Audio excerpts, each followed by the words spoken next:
ওরে বাবা! 999 এই তুমি কোথায় থাকো? মজাক করো না। একটু সত্যি করে বলো গ্রাম। বলে আচ্ছা, লাস্কার ভাই আচ্ছা।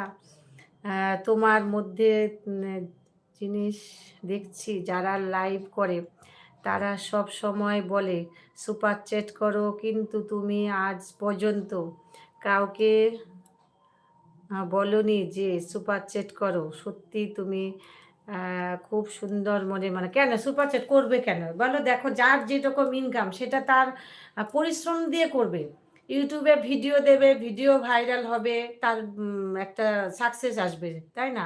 সুপার চ্যাট করে এটা কি হয়? অন্যের কাছ থেকে এটা গিফট নেওয়া এইভাবে কি ইনকাম হয় বলো? কেউ দেবে ১ দিন দেবে, ২ দিন দেবে। সেটা কি হবে? সেটা কি লাভ হবে? কেউ যদি পরিশ্রম করে ইনকাম করে তার একটা মূল্য থাকে।